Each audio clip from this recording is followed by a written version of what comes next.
नमस्ते। मेरा नाम सिद्धांत है और मेरे साथ फ्रेम में अंशुमान जी हैं, इंडिया टुडे हिंदी के संपादक। और ये हमारा हफ्ते का एक बहुप्रतीक्षित कार्यक्रम है। संडे को 10 बज चुके होंगे। ये है अर्थात। कैसे हैं अंशुमान जी?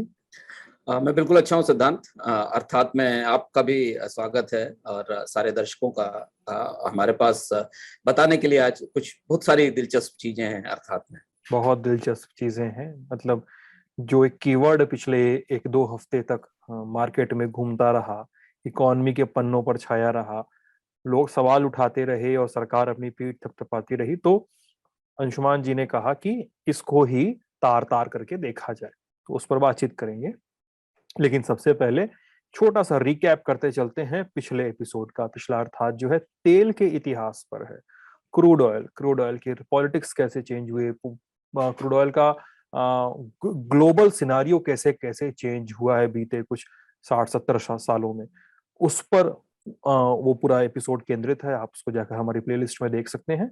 और उसके बाद आगे बढ़े, अंशुमान जी बताएंगे कि इस बार इंडिया टुडे। यहाँ एक दिलचस्प तथ्य जोड़ दें। जी चूंकि हम क्रूड पे बात कर रहे हैं, भारत सरकार अपने पहले 2014 के बाद मोदी सरकार अपने पहले एफटीए पर या कंप्रहेंसिव इकोनॉमिक पार्टनरशिप एग्रीमेंट, जिसको हम सीपा कहते हैं, या फ्री जी ट्रेड एग्रीमेंट का छोटा भाई मान लें, उसे उसे थोड़ा सा डाउनग्रेडेड फ्री ट्रेड एग्रीमेंट मान लें, वो पहले ऐसे एग्रीमेंट की तैयारी अरब देशों के साथ ही कर रही है।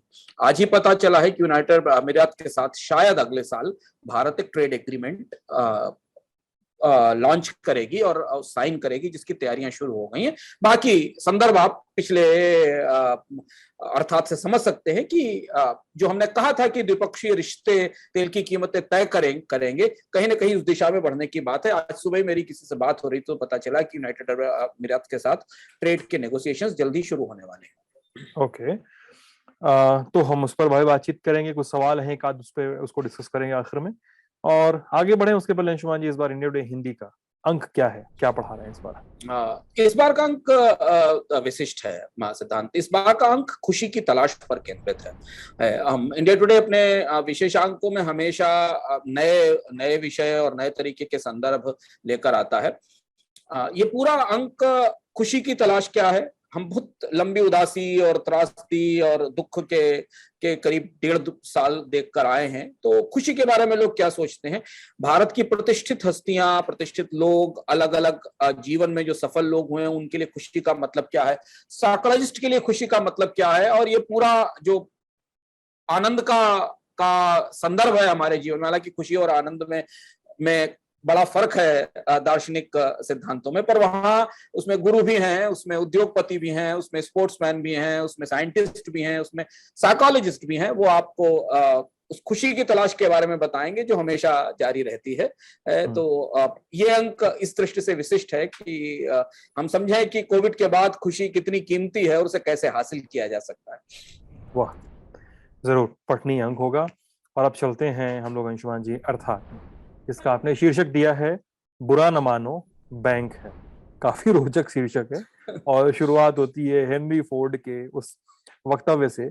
और अब बैड बैंक की अवधारणा पर आप आते हैं इस पूरे एपिसोड में। और वहां पर आप कह रहे हैं कि सरकारें चाह ही नहीं रही हैं कि आप देश की बैंकिंग के सिस्टम को समझें, तरीके से समझें, क्योंकि हेनरी फोर्ड इस पर एक बड़ी बात कहे गए हैं। अंशुमान जी वो आप बताएंगे। हाँ, दिलचस्पी है। मैंने ये पुराना मानो बैंक है शीर्षक इसलिए दिया क्योंकि बैंकिंग इतनी जटिल और कॉम्प्लेक्स है। आमतौर पर पूरी दुनिया में लोग सामान्यतः बैंकिंग के पूरे सूत्र नहीं समझते हैं। और इसका इतिहास भी उतना ही दिलचस्प है। हम हेनरी फोर्ड की बात पर आए। हेनरी फोर्ड ऐसा क्यों कहते थे? बैंकिंग का इतिहास इतना दिलचस्प है कि बैंकिंग को जन्म देने वाले मेडिची के कुछ पुरखे अपराधी भी थे, बाद में कुछ पोप भी हुए, और बैंकिंग पैदा हुई वेटिकन को एक्सचेंज की सुविधा देने के लिए, क्योंकि वेटिकन में जो यात्री आते थे वो अपने देशों की मुद्राएं लेकर आते थे। और जिन्होंने वो सीरीज देखी होगी नेटफ्लिक्स पर मेडिची, उसमें उनको दिखाई देगा हुआ कि वेटिकन से मेडिची के कैसे रिश्ते थे। अमेरिका में 73 साल तक कोई सेंट्रल बैंक नहीं था।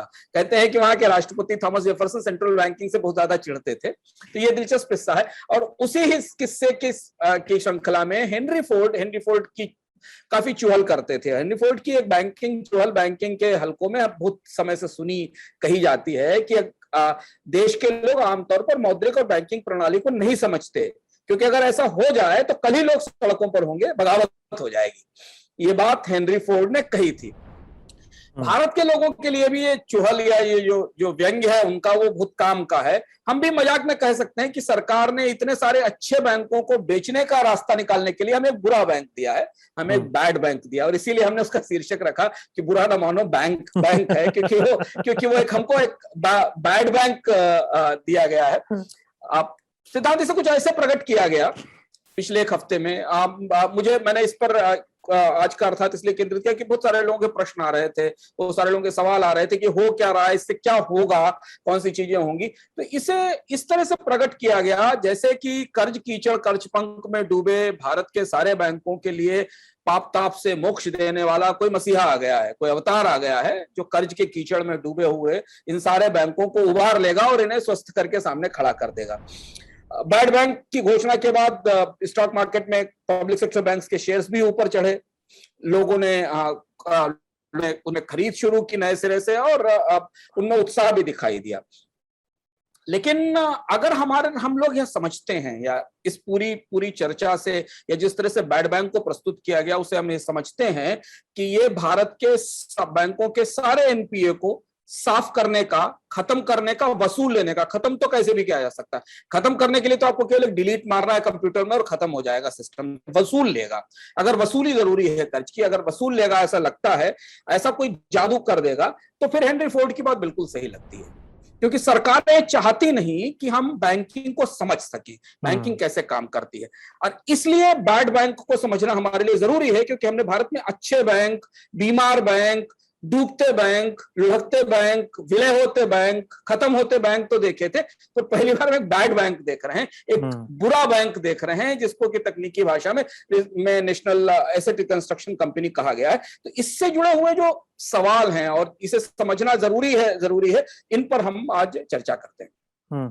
तो मिला जुला के अंशुमान जी, अब ये बातचीत जब हो रही है तो बैंकिंग का सिस्टम जो है, सरकार इसको इस तरह से लेकर आई है कि साहब ये आएगा और सब कुछ एकदम बैठा के एकदम ठीक कर देगा, पूरा हिसाब किताब एकदम फिट हो जाएगा। सच में ये बात सच है क्या? नहीं, ऐसा नहीं है। ऐसा लोगों को लग रहा है कि बैड बैंक निजी और सरकारी बैंकों के सभी बकाया डूबे कर्ज खरीद लेगा। उसका नंबर यह है कि जो मार्च 2021 का आंकड़ा हमारे पास है, उस हिसाब से करीब 8.34 लाख करोड़ रुपए के एनपीएस रिकॉर्डेड हैं जो मार्च का हमारे पास अंतिम आंकड़ा आया। उसके बाद कुछ वसूली हुई है, कुछ बढ़े होंगे। दरअसल ये बैंकिंग उद्योग का कबाड़ी है। ये बैंकिंग बैड बैंक दरअसल बैंकिंग उद्योग का कबाड़ी है। बैंकों का काफी कर्ज डूब चुका है, उन्होंने उसको राइट ऑफ भी किया है, पर उनके बैलेंस शीट में एनपीए के तौर पर मौजूद है, पर वो उसके अगेंस्ट में प्रोविजनिंग कर चुके हैं, जिस पर हम कई बार अर्थात में और उसमें चर्चा करते रहे कि जब बैंक का कोई कर्ज वसूल नहीं होता है तो अपने मुनाफे का एक हिस्सा निकालकर उसके बदले डाल देते हैं, अपने पूंजी से उसका पैसा लगा देते हैं, उसकी प्रोविजनिंग हो चुकी है। ये दरअसल इसलिए बनाया गया है कि जो डूबे कर्ज के भूत हैं उनकी थोड़ी सी लंगोटी कहीं से जुटा ली जाए, क्योंकि वो कर्ज तो डूबा हुआ है।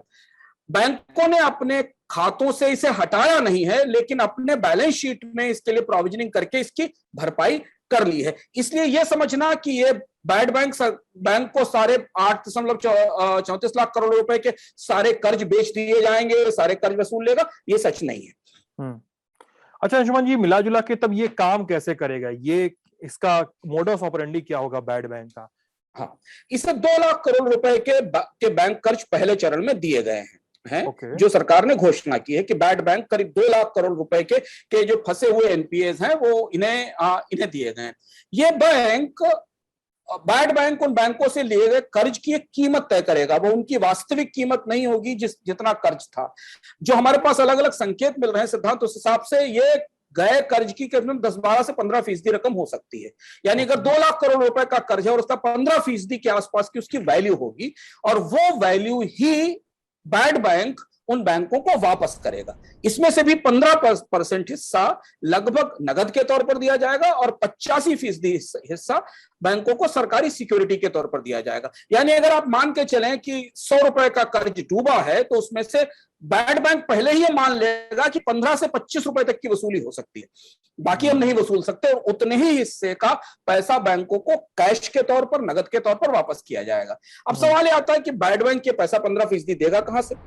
से, हाँ। उसके पास पैसा कहां से आएगा? सरकार तो केवल सिक्योरिटी की गारंटी दे रही है, यानी मान लीजिए 100 रुपए अगर बैंक को 1 लाख करोड़ के कर्ज में से अगर 1,000 करोड़ रुपए बैड बैंक को वापस करने हैं तो उस 1,000 करोड़ में से 15% का हिस्सा कैश और 85% जो सरकार की सिक्योरिटीज है वो जाएंगी। सरकार इसमें कोई कैपिटल नहीं लगाई, कोई इक्विटी नहीं लगाई, तो आएगा कहां से? बैड बैंक के 15% पैसा कहां से देगा? यही वो बैंकिंग की दिलचस्पी है जिसे हेनरी फोर्ड कहते थे कि हम समझते नहीं। देश के 16 बैंक, 12 सरकारी और 4 प्राइवेट बैंक इस बैड बैंक के प्रवर्तक हैं, वो इसके माँ बाप हैं, इसके माई बाप हैं, उन्होंने मिलकर इसे बनाया है। इन्होंने अपनी पूंजी, अपनी इक्विटी इसमें ली है, इनकी पूंजी का इसमें निवेश हुआ है, उस पूंजी से ये नकदी वापस दी जाएगी। और वो पूंजी किसकी है? वो पूंजी बैंकों की है, यानी बैंक अपना पैसा हमारे पास से गया। हाँ, हमारे पास बैंक अपना ही पैसा घुमाकर इस बैड बैंक से कैश के तौर पर ले लेंगे। तो मान लीजिए अगर बैड बैंक के पास का कैपिटल बेस 1500 करोड़ रुपए है, तो उस 1500 करोड़ रुपए में से जो पैसा बैंकों के, वो 1500 करोड़ इन्हीं बैंकों ने लगाया और इन्हीं बैंकों को इस कर्ज की वसूली के हिस्से के तौर पर वो पैसा मिलेगा। 85% जो बॉन्ड है वो भी इन्हीं बैंकों के बीच खरीदे हुए जाएंगे। अब लोगों के दिमाग में या आपके भी के दिमाग में प्रश्न होगा कि सरकार ये बैड बैंक कितना कर्ज वसूल पाएगा? हाँ, मतलब मिला जुला के क्या पूरा वसूल पाएगा? क्योंकि अभी जो सुनने में लग रहा है भागते भूत की लंगोट वाला मामला लग रहा है। हाँ बिल्कुल, अब जैसे कितना कर्ज वसूल पाएगा ये समझना जरूरी। और ये बात जब बैड बैंक का पूरा प्रस्ताव और उसकी घोषणा प्रेस कॉन्फ्रेंस में हो रही थी, उसी समय स्पष्ट हो गई थी कि कितना वसूल पाएगा। 2 लाख करोड़ रुपए का कर्ज पहले चरण में सरकार दे रही है बैड बैंक को। ठीक है। इसका अनुमानित मूल्य करीब करीब जो रिकवरेबल वैल्यू जिसको कहते हैं, जो वसूलने लायक मूल्य होगा, वो करीब 36,000 करोड़ रुपए के आसपास होगा। यानी पूरा 2 लाख करोड़ रुपए का कर्ज बैड बैंक एनपीए, जो डूबे हुए एनपीए हैं, उनको वसूल नहीं करेगा। उसकी एक वैल्यू तय की जाएगी, वो वैल्यू 36,000 करोड़ रुपए के आसपास होगी। यहां एक बड़े सवाल हैं कि वो वैल्यूएशन कैसे तय होगी? बैड बैंक उसके नियम ट्रांसपेरेंस रखेगा? क्या बैंक ज्यादा दबाव बनाकर ऊंची वैल्यू तय करा लेंगे? ये सारे सवालों के जवाब हमें बाद में मिलेंगे। इसमें से ये मान लीजिए अगर 2 लाख करोड़ रुपए में से बैड बैंक ने कहा कि भाई 2 लाख करोड़ आपका कर्ज मेरे पास आया, हम इसमें से 35,000 करोड़ रुपए वसूल पाएंगे, बाकी गया। उस 35,000 करोड़ रुपए में से 15% का कैश पैसा बैंकों को मिलेगा और 85% बॉन्ड का मिलेगा। अब आप ये समझिए कि सरकार खुद ये मान रही है कि 18-19% से ज्यादा डूबे हुए कर्ज की वसूली नहीं हो सकती। ये बैड बैंक को दी गई गारंटी से समझ में आता है और इसीलिए सरकार ने 2 लाख करोड़ रुपए के बदले केवल 30,000 करोड़ की गारंटी दी है। अगर आप गारंटी और डूबे हुए कर्ज का रेशियो देखें तो आपको समझ में आ जाएगा कि बैड बैंक और सरकार के दिमाग में क्या चल रहा है कि कितना हद तक कर्ज वसूला जा सकता है। सरकार ने पूरे 2 लाख करोड़ रुपए की वसूली की गारंटी नहीं दी है, 30,000 करोड़ की गारंटी दी है सिक्योरिटी के तौर पर। बट्टे खाते में जो कर्ज डाल दिए जाते हैं उनका 10% ही मुश्किल से वसूल हो पाता है। ये भारत का पुराना इतिहास है, हम आगे बताएंगे कि भारत की कर्ज वसूली का हाल क्या होता है। तो इस हिसाब से 18% या 19% की रिकवरी का लक्ष्य रखना काफी बड़ा लक्ष्य है। इतना भी हो जाएगा तो बड़ी बात होगी, क्योंकि जो कर्ज बट्टे खाते में चले गए हैं, जिनको राइट ऑफ किया गया है, उनकी रिकवरी 10% से ज्यादा नहीं हो पाती। अब आप कहेंगे जब इतनी कम वसूली हो रही तो बैड बैंक क्यों बनाया जा रहा है? जाहिर सी बात है। करोड़ रुपए पे 15-16% की वसूली हो रही है और उसमें भी इतना प्रपंच है कि बैंक अपना पैसा डालेंगे, फिर उस इक्विटी से उनको पैसा मिलेगा। उसकी वजह यह है कि बैंक अपने डूबे हुए कर्जों को भी अपने खातों से हटा नहीं सकते, उन्हें खत्म नहीं कर सकते। वो बैंक वो कर्ज, उस कर्ज के बदले वो प्रोविजनिंग कर चुके हैं, अपनी कैपिटल उसमें लगा चुके हैं, लेकिन ये कर्ज उनके खातों में राइट ऑफ लोन के तौर पर मौजूद है। और हटाने का मतलब है कि बहुत सारी कानूनी समस्याएं, बहुत सारी कानूनी अड़चनें, जांच, सीबीआई, बहुत सारी एजेंसियां, तो उनके लिए बैंकों के लिए इस कर्ज की कीमत शून्य हो चुकी है, क्योंकि बहुत पुराना कर्ज है, उसके बहुत आगे चीजें आगे निकल आई। बैड बैंक अगर इस कर्ज के बदले थोड़ा बहुत भी 10%, 5% भी इन बैंकों को देगा तो वो उनकी पूंजी का हिस्सा होगा, उनके मुनाफों का हिस्सा होगा। और यही वजह है कि बैड बैंक आने के बाद सरकारी बैंकों के शेयर बाजार में तेजी खींचे हुए थे। मान लीजिए बैड बैंक ने अगर 36,000 करोड़ के कर्ज की वसूली के बदले 15% कैश दिया और वो जिन बैंकों से कर्ज से दिया गया वसूलने के लिए उसे वापस किया गया, तो वो बैंकों का नेट बोनस होगा, क्योंकि वो तो डूबा हुआ पैसा था। उस डूबे हुए पैसे से जो आएगा वो उनकी कैपिटल में या उनकी पूंजी में ऐड होगा। ये है पूरा ढांचा। हाँ, मतलब मिला जुला के बैंकों की नाक बचाने की और उनको पचड़े से बचाने की जुगत है ये पूरी, कि उनकी उनकी साख भी बची रहे, उनको कानूनी पचड़े में न पड़ना पड़े, और भागते भूत की लंगोटी सही वाले फासले पे 100 का 15 रुपया वापस आ रहा है तो वही ले लिया जाए। जुगत क्या है वो हम लोग आगे बताएंगे कि क्यों ये सब हाँ किया गया। हाँ, पहले लेकिन हम यहाँ पे, ये हाँ यहाँ पर मैं एक सवाल आपसे पूछना चाह रहा हूँ, उसका जवाब भी आप दे दीजिएगा अपने हिसाब से, जुगत क्या है। और दूसरा, कि कोई नया कॉन्सेप्ट तो है नहीं अंशुमान जी, ये दुनिया के कई देशों में होता रहा है, तो हाँ दुनिया के बाकी देशों के बैड बैंक्स का व्यवहार कैसा रहा है बीते समय में, इस पर। ये जो जुगत है वो ये समझना जरूरी है कि ये सरकार का लास्ट हो रहा है, आखिरी कोशिश है बैंकों का एनपीए रिकवर करने की, जितना मिल जाए, दुआ तो है ही वो, उसमें से 5-10% मिल जाए। दरअसल अगर आप सीक्वेंस में देखें तो सिद्धांत ये तीसरी कोशिश इसलिए है कि पहली कोशिश में बैड बैंक की पूर्वज एसेट रिकंस्ट्रक्शन कंपनियां आती हैं, ऐसी करीब 28 कंपनियां अभी भी काम कर रही हैं, और उन्हीं का ये रिफाइंड या संशोधित संस्करण बैड बैंक के तौर पर हमारे सामने आया। उन कंपनियों के पीछे सरकार की गारंटी नहीं थी, उन कंपनियों को वसूली के लिए समय नहीं दिया गया था। ये ऐसा है जिसको बैंकों ने प्रमोट किया और इसके पीछे सरकार की गारंटी है और इसे एक निर्धारित समय दिया गया। ऐसी 28 कंपनियां हैं। उन्होंने अभी तक, रिजर्व बैंक की ताजी रिपोर्ट जो अभी रिकवरी के 2 महीने पहले आई है, वो रिपोर्ट बताती है सिद्धांत कि उन्होंने अभी तक बकाया कर्ज का केवल 26% वसूल पाया है। यानी अगर उनको वसूली के लिए 100 रुपए दिए गए हैं तो 84 रुपए डूबे मानकर उन्होंने छोड़ दिए, 26 ही वसूल कर पाए। ये पहली कोशिश थी। वो जो पहली कोशिश लड़खड़ाकर बैठ गई 2013-14 तक आते आते, बल्कि 2015 तक आते आते, तब हम दूसरे अवतार पर आए। दूसरा प्रयास सरकार ने किया, वो बैंक्रप्सी कानून था। अर्थात में पूरा एपिसोड है बैंक्रप्सी कानून की सफलता और विफलता पर कि वो क्या कर रहा है। 98%, 90%, 99, 96% के हेयर कट बैंकों ने लिए। बैंकों ने अपना बड़ा कर्ज उसमें गंवाया और कंपनियां पिछले दरवाजे से निकल गई। हालत यह हो गई कि सरकार की अपनी संसदीय समिति को कहना पड़ा कि बैंक्रप्सी कानून फेल हो गया है, उसे जिस पर्पज से बनाया गया वो पर्पज में काम ही नहीं कर पा रहा, उसे रिकवर किया। मुझे निर्मला सीतारमण का इंटरव्यू याद आ रहा है, लाइव मिनट में छपा था, कल शायद आया था, मिनट में आया था। उन्होंने कहा था कि बैंक्रप्सी आईबीसी जो है, IBC is a full proof law. मैं शायद गलत हूं, लेकिन मतलब बोलूँ यही था कि आईबीसी में कोई दिक्कत नहीं है, लेकिन लोग इसमें आसपास जगलिंग कर ले रहे हैं। और उन्होंने कहा कि उसको नियम में कोई गड़बड़ी नहीं मानी थी उन्होंने। हाँ, तो जयंत सिन्हा की नहीं, और नियम में गड़बड़ी क्या होता है, आपको साफ आईबीसी का डेटा हर महीने आता है, आईबीसी की साइट पर पड़ा है, आप देख सकते हैं कि कितनी वसूली हुई, कितनी कंपनियां बंद हुई। वो तो एक तरीके से कंपनियों को बंद करने का दरवाजा हो गया, जहां जाकर कंपनियां बंद हो जाती। तो ये दूसरा संस्करण था, या दूसरी पीढ़ी थी कर्ज की वसूली की सिद्धांत। पहली थी एआरसीज, जिनका संशोधित संस्करण बैड बैंक है। दूसरा था बैंक्रप्सी कानून। बैंक्रप्सी कानून में जुलाई सितंबर तक टोटल वसूली केवल 21% रही, यानी 26% एआरसी वसूल लाई थी। ये जो इतना बड़ा गॉड जैसा रिफॉर्म था, इसको गॉड जैसा रिफॉर्म कहा गया। किसी ने लिखा था कि गॉड, जब बैंक्रप्सी कानून फेल होना शुरू हुआ तो मुझे याद है कि किसी का शीर्षक था कि गॉड इज फेलिंग, मतलब ये ऐसा गॉड माना गया था बैंक्रप्सी कानून को। पर संसद में बहसें देखिए और सरकार के दावे देखिए, ऐसा लगता था इसके आने के बाद भारत के बैंकों के सारे पाप ताप खत्म हो जाएंगे, उनके सारे कर्ज इस कानून के भीतर आके वसूल लिए जाएंगे और बीमारी और समस्याएं समाधान हो जाएंगी। वसूली रिकॉर्ड 21%, 100 रुपए का कर्ज दिया गया, 21 रुपए वसूल हो पाया। अब ये तीसरी पीढ़ी है।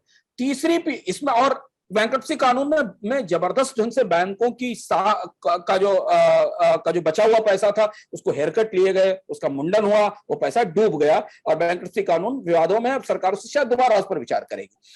अब ये तीसरा और आखिरी कोशिश है बैड बैंक के तौर पर। तो अगर आप सीक्वेंस में देखें तो ये तीसरी कोशिश है, लेकिन इसका हिसाब ये बता रहा है, अगर आप दिए गए कर्ज और सरकार की तरफ से दी गई गारंटी के हिसाब से देखें और जिस तरीके की इंफॉर्मेशन या एनालिसिस हमारे पास आ रही है, इसका हिसाब देखें तो सरकार को ये लग रहा है कि अब 20% पैसा भी लौटना मुश्किल है।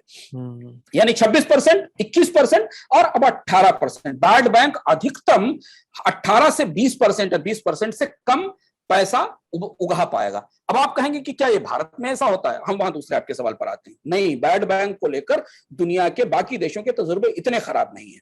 भारत के बैंक या भारत की सरकार कर्जे वसूलने के मामले में कुख्यात रूप से असफल है।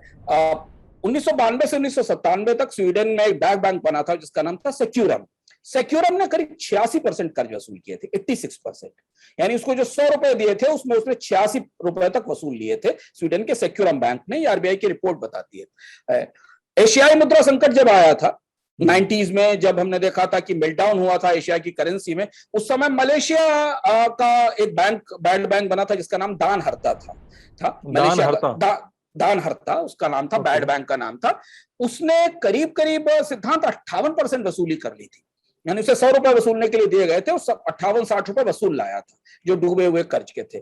कोरिया के बैड बैंक ने 60% रिकवरी की है, थाईलैंड के बैड बैंक ने 40% रिकवरी की है, और इंडोनेशिया ने करीब 23% की रिकवरी की है। ये हमारे आसपास की पीयर इकोनॉमीज में या हमारे आसपास की अर्थव्यवस्थाओं में बैड बैंक की सफलता है। लेकिन भारत में एक बार अगर डूबता है कर्ज तो वो डूब ही जाता है। हम अभी कर्ज की रिकवरी के मामले में दुनिया के सबसे सफल प्रयोगों के पासंग भी नहीं है। 86% और 60% और 65% की रिकवरी छोड़ दीजिए, हम 18, 19, 20% से ज्यादा की रिकवरी डूबे हुए कर्ज की नहीं कर पाते। और यही वजह है कि भारत की बैंकिंग पिछले 5 सालों में दुनिया की तीसरी सबसे खतरनाक बैंकिंग हो गई है, जहां सबसे ज्यादा टॉक्सिक एसेट हैं। अभी जो ताजी रिकवरी आई उसमें एक तो ग्रीस है जो दिवालिया है, और इस दूसरे नंबर पर रूस है, और तीसरे नंबर पर भारत है, जहां पर कुल कर्ज के अनुपात में जितना कर्ज बैंक बांटते हैं उसमें फंसे हुए, डूबे हुए, sticky loans, bad debt, NPA, जो भी शब्द आप उसके लिए इस्तेमाल करें, उनका हिस्सा सबसे ज्यादा। यानी ग्रीस तो डूब गया, वो तो दिवालिया है, रूस के बाद हम तीसरे नंबर पर है। ये परिस्थिति है बैड बैंक के अंतरराष्ट्रीय संदर्भों की, प्रयोगों की, और भारत की। तो ये अब हम उस पे आते हैं कि जुगत क्या है। जुगत यह है कि बैड बैंक बिल्कुल मसीहा नहीं है, इसे मसीहा मानकर सरकार बनाना भी नहीं चाहती है। सरकार को पता है कि भारत के बैंकों के अधिकांश डूबे कर्ज वसूल नहीं हो पाएंगे, उन्हें राइट ऑफ करके बैंक अपनी कैपिटल से और अपने मुनाफों से पैसा उसमें डाल चुके हैं। यह सरकारी बैंकों की सफाई व्यवस्था है। यह ऐसी सफाई व्यवस्था है जिसमें बैंकों का यह सारा कीचड़ इस बैड बैंक को सौंप दिया जाएगा। इससे इन बैंकों की बैलेंस शीट क्लीन हो जाएगी, साफ सुथरी हो जाएगी। निजीकरण के बाजार में बैंकों को बिठाने के लिए ये साज श्रृंगार, ये सफाई, ये मेकअप, ये सारी चीजें करना जरूरी है। तो जैसे ही बैंकों की बैलेंस शीट से ये डेट ट्रांसफर हो जाएगा बैड बैंक को, वैसे ही बैंकों की बैलेंस शीट लाइट हो जाएंगी, और उन्हें उनके पास नए कर्ज देने के लिए, बाकी चीजों की प्रक्रिया आगे बढ़ाने का कम मौका होगा। सरकार ने इस बैड बैंक के साथ यह भी स्पष्ट कर दिया एक तरह से कि अब सरकारी बैंकों में नई पूंजी नहीं डाल सकती, क्योंकि पूंजी डूबी है वो कर्जों के कारण डूबी है। बस केवल कोशिश ये है कि ये बैड बैंक जो है ना, इसकी पूंछ पकड़ के सरकार जो है वो बैंकिंग के भव समुद्र से पार होना चाहती है। तो वो बैड बैंक है जिसकी पूंछ पकड़ेगी सरकार और इससे बाहर निकल जाएगी। कोशिश ये है कि बैंकों को प्राइवेटाइज करने या उनका डिसइन्वेस्टमेंट करने से पहले उनकी बैलेंस शीट्स क्लीन कर दी जाए, और इसलिए एक मुश्त 2 लाख करोड़ रुपए के कर्ज इसको दिए गए। वसूली से ज्यादा महत्वपूर्ण यह होगा कि ये बैंक देखना, जो चीजें हमारे पास भविष्य में हमारे सामने आएंगी वो 2 चीजें आएंगी कि एक तो बैंकों जो हमारे पास अभी तक स्पष्ट नहीं है, जो लोग जो बहुत दिलचस्प और बहुत हमारे पास अर्थात में बहुत सारे ऐसे दर्शक हैं जो बहुत सारी चीजें बेहतर ढंग से ट्रैक करते जानते हैं। तो अगर आप ट्रैक करें बैड बैंक को, तो ये ट्रैक करिएगा कि बैड बैंक ने किस वैल्यूएशन पर लोन को की रिकवरी का प्राइस तय किया। असली पेच वहां होने वाला है। अगर बैंक अपने दिए हुए कर्ज का 10% भी नहीं वसूल पाया, और अगर उसने बैड बैंक को वो कर्ज 20% में चिपका दिया, यानी एसबीआई या कोई XYZ बैंक, उसने अपना 1000 करोड़ का कर्ज बैड बैंक को दिया, उसकी रिकवरी 10% है, और उस हिसाब से उसकी वैल्यू 10,000 रुपए होनी चाहिए। अगर बैड बैंक ने वो वैल्यू ज्यादा बड़ी बताकर बैड बैंक को बता दी उस बैंक ने, तो उस पर ध्यान रखिएगा कि कर्ज का वैल्यूएशन क्या है। दूसरी चीज ये कि कितना समय लगाता है बैड बैंक उस वसूली को करने में, क्योंकि भारत में ARCs के साथ समय बहुत ज्यादा लगा, वसूली नहीं हो पाई। बैंक्रप्सी कानून में भी चीजें उतनी स्मूथ ढंग से नहीं चल पाई। दूसरी चीज, और तीसरी चीज ये कि अंततः 15% और 85% देने के बाद जो बचा हुआ कर्ज है, उसे क्या बैड बैंक किसी तरह से वसूल कर पाता है और वो वापस पहुंचता है कि नहीं पहुंचता। ये 3 चीजें हमें भविष्य में देखने के लिए होंगी। बाकी तो बुरा ना मानो, बैंक है और बैंकिंग है। अच्छा अंशुमान जी, यहाँ पे एक मुझे चीज पूछनी है। मतलब ये पूरी बहस सुन के मुझे एक चीज तो साफ समझ में आ रही है कि सरकारों ने बैंकों को लेकर बैंकिंग में अपने हाथ चला लिए हैं। सरकारों ने बैंकों को लोन देने के लिए पुश किया, बारहा लोन देने के लिए पुश किया। मतलब हाल फिलहाल के वर्षों में तो हम देख लेते हैं कि ऐसी कई सारी स्कीम्स हैं कि बिना कोलैटरल्स के लोन दिए गए, छोटे छोटे लोन्स। मतलब बड़े लोन तो भाग जाते हैं, छोटे लोन नहीं मिल पाते हैं, और मिला जुला के बैंकिंग सिस्टम की कमर टूटेगी। अब सरकार चाह रही है कि इतनी कमर टूट गई कि अब ले दिवा के इतना सब साफ सफाई करके एक कॉस्मेटिक लेयरिंग कर दो वहां पे। ऐसा ऐसा मतलब बोल हुआ आप निकाला जाए इस पूरी बातचीत का? मतलब सरकार, देखिए सरकार इस मुद्रा में है कि बैंकिंग से भर पाए हम। सरकार बैंक चलाना भी चाहती पर वो इतने सारे बैंक नहीं चलाना चाहती। इसलिए अगर आप पूरी चर्चा को पीछे जाके देखें, हम लोगों ने अर्थात में और इस पर चर्चा की कि सरकार ने जो स्ट्रक्चरली इंपॉर्टेंट बैंक है उनको नोटिफाई कर लिया आरबीआई के जरिए कि 2 सरकारी बैंक और 2 प्राइवेट बैंक। इनके अलावा सरकार बाकी बैंकों के साथ अपना रिश्ता नहीं रखना चाहती क्योंकि किसको किसका पेट भरेगी। अच्छा है क्या कि ये चक्रीय गलतियों का या साइक्लिकल ब्लंडर्स का इतिहास है भारतीय बैंकिंग। एक सरकार आती है वो लोन मेले लगाती है, दूसरी सरकार आती है वो मुद्रा लोन बांटती है, तीसरी सरकार आती है वो बैंकों को जबरदस्ती क्रेडिट पुश करने के लिए कहती है। तो बैंकिंग उस मेस में जाकर फंस गई है जहां सरकार को यह महसूस होता है कि उसके लिए बैंकों के डूबते कर्ज और उनकी भरपाई करना जरूर संभव नहीं है और जिस तरीके के घाटे बने हुए हैं। तो अब यह है कि एक बार जो पिछली गंदगी है उसे साफ कर दिया जाए किसी तरह से उसकी 3 कोशिशें हैं, ये तीसरी कोशिश है। और इसके बाद जितने बैंक सरकार चलाना चाहेगी, जो 2-4 बड़े बैंक सरकार अपने लेवल पर रखना चाहेगी अपनी सेवाएं देने के लिए, जो वो देती है या जो फैसिलिटीज वो देती है, जो सरकार का बिजनेस है देने के लिए, बाकी वो अन्य बैंकों को बाजार की प्रतिस्पर्धा में खड़ा करना चाहती है। ये बात छिपी नहीं है, ये बात स्पष्ट रूप से सरकार के मंत्री, नीति आयोग पिछले 1 साल में असंख्य बार ये बता चुके हैं। लेकिन वो करने के लिए आप जिस बैंक में एनपीए लदे हुए हैं 15% के, 20% के, तो वो बैंक को खरीदेगा कौन? हाँ। जब तक उसकी बैलेंस शीट क्लीन नहीं हो जाएगी, साफ नहीं हो जाएगी। तो ये उसकी प्रक्रिया है। और मेरे हिसाब से जिस चीज पर निगाह हमारी है वो ये कि भारत अंततः अंतरराष्ट्रीय स्तर के लेवल की रिकवरी इस्टेब्लिश कर पाता है कि नहीं कर पाता डूबे कर, या हम 100 रुपए में 10-12 रुपए वसूल के ही संतुष्ट हो जाते हैं।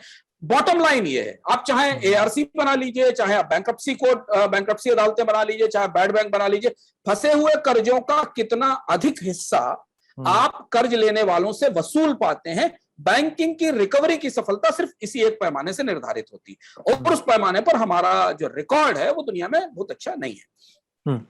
अंशुमान जी, अब पिछले एपिसोड पे एक आध सवाल हैं, हम उनका रुख करते हैं, उन पर बातचीत कर लेते हैं थोड़ी।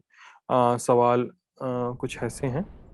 राधिका अग्रवाल ये पूछ रही हैं कि सर चीन ने पेट्रो डॉलर को पेट्रो युआन से रिप्लेस कर दिया है, यानी कहीं ना कहीं डी डॉलराइजेशन तेजी से दुनिया में चल रहा है। तो क्या हमारी सरकार भी अपना फॉरेक्स रिजर्व यूरो येन सोने की हमारी सरकार को भी अपना फॉरेक्स रिजर्व यूरो येन या सोने की तरफ शिफ्ट कर देना चाहिए? अभी ऐसा कुछ स्पष्ट संकेत नहीं है क्योंकि फॉरेक्स रिजर्व की रिस्ट्रक्चरिंग जो है वो दुनिया की उन करेंसीज पर ज्यादा होती है जो ट्रेड में इस्तेमाल की जाती है।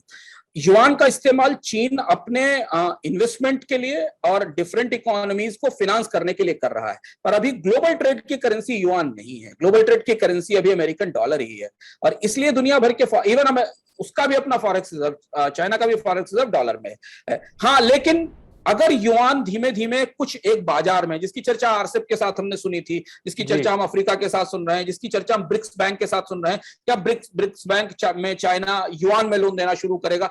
अगर बायलैटरल ट्रेड में दुनिया की 4-5 बड़ी अर्थव्यवस्थाओं के साथ भी चीन का बायलैटरल ट्रेड डॉलर से अलग, जिसको हम डी डॉलराइजेशन कहते हैं, युआन की तरह होने लगा तो हमें ये दिखेगा कि दुनिया में फॉरेक्स रिजर्व्स का स्ट्रक्चर बदलेगा और लोग युआन और बाकी उनको रखेंगे। नहीं तो एक सेट फार्मूला है, भारत की सरकार हो या सिंगापुर हो या मलेशिया हो या रशिया हो, सबके फॉरेक्स रिजर्व में सबसे बड़ा हिस्सा अमेरिकन डॉलर का होता है और वही अमेरिकी डॉलर की फिएट करेंसी होने का सबूत या उसकी ताकत है।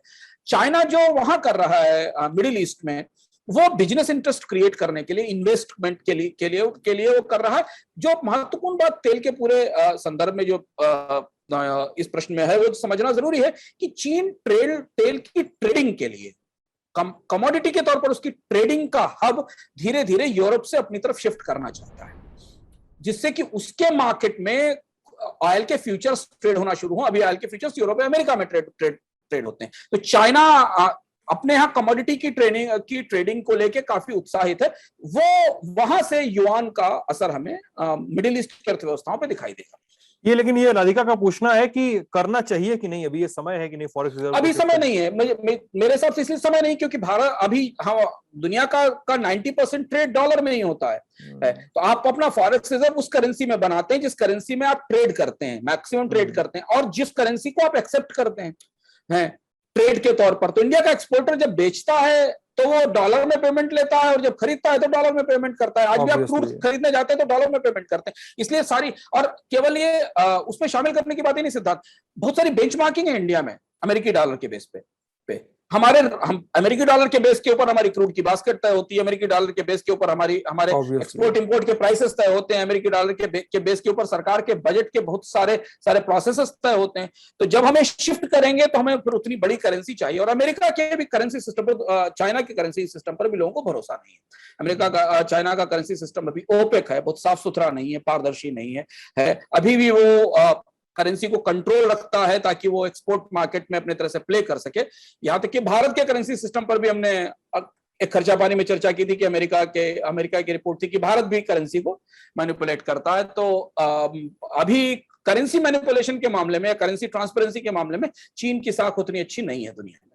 अच्छा, दूसरा सवाल है अंशुमान जी, इनका नाम है भावेंद्र पूछ रहे हैं, I think there is no discussion because Indian government just wanted to stuck with the current fuel prices 100 per liter as government tax revenues growing leap and bound. How government will soon change their mind and or we have power to change the government? ये तो एक अलग बात है। Kerala government high court initiated take fuel in GST slab. ये चर्चा भी देखिए, ये बड़ी चर्चा है, इसको मतलब एक थोड़ी सी पॉलिटिकल किस्म की चर्चा है, लेकिन ये हो रही है देश में। हाँ, चर्चा हो रही है, लेकिन जब अभी जीएसटी की मीटिंग हुई और उस दौरान बहुत सारे लोगों ने ये स्पेकुलेट किया, मैं स्पेकुलेट कहूंगा क्योंकि ज्यादातर लोग इस लिहाज से स्पेकुलेट कर रहे थे कि जीएसटी काउंसिल पेट्रोल डीजल को जीएसटी के दायरे में ले आएगी, जो होना नहीं था। और हम लोग खर्चा पानी में कह चुके थे और स्पष्ट रूप से सिद्धांत आपको याद होगा कि हम बात कर चुके थे कि अभी क्या अगले 1 साल 1.5 साल तक fuels, motor fuels, petrol diesel GST के दायरे में नहीं आएंगे। हरदीप पुरी ने कहा भी है, उनका स्टेटमेंट आया है, उनका स्टेटमेंट आया कि नहीं आएंगे। और जो सरकार अभी कर रही है वो तो स्पष्ट है कि इसमें टैक्सेशन का सरकार मैक्सिमम पैसा इससे लेना चाहती है। जीएसटी के दायरे में आने की वजह कोई नहीं। जीएसटी के दायरे में आने की का जो सबसे बड़ा सवाल वो ये है कि जीएसटी के दायरे में जिन चीजों को लाया जाएगा उन पर इनपुट टैक्स क्रेडिट की जरूरत है। पेट्रोल डीजल पर इनपुट टैक्स क्रेडिट देने को तैयार होगी क्या सरकार? ये तो सबसे बड़ा कंजम्पशन है कॉर्पोरेट का भी और बाकी लोगों का भी। तो ये तो केरल का दबाव भले ही हो, चर्चा भले ही हो, लेकिन जो जीएसटी की मौजूदा मैट्रिक्स है और गवर्नमेंट और स्टेट और सेंट्रल गवर्नमेंट के रेवेन्यूज की जो हालत है, उसमें यही वो सोने की मुर्गी है जो दोनों तरफ से मदद करती है। अगर अंतर्राष्ट्रीय बाजार में कच्चे तेल की कीमतें कम होती हैं तो तेल कंपनियों का मुनाफा बढ़ता है, और जब तेल कंपनियों को मुनाफा बढ़ता है तो सरकार को डिविडेंड के तौर पर पैसा मिलता है।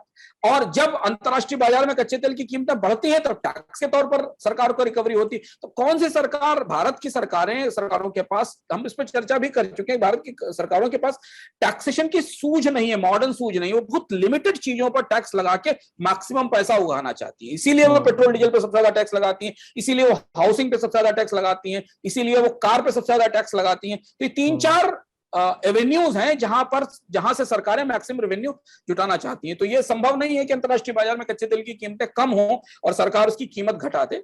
सिर्फ एक ही कैवेट है, चुनाव ना हो सामने, बस। अच्छा अंशुमान जी, तेल पर तो बातचीत हो गई, अब मिला जुला के अब वो सेक्शन आ चुका है जिसमें बहुत सारे लोग बोलते हैं कि सर ये वाला आप लोग इस किताब का नाम डिस्क्रिप्शन में क्यों नहीं लिखते, किताब का पोस्टर स्क्रीन पे फ्लैश क्यों नहीं करते। वो सेक्शन जहाँ पे अंशुमान जी बताते हैं कि उन्होंने क्या पढ़ा क्या देखा।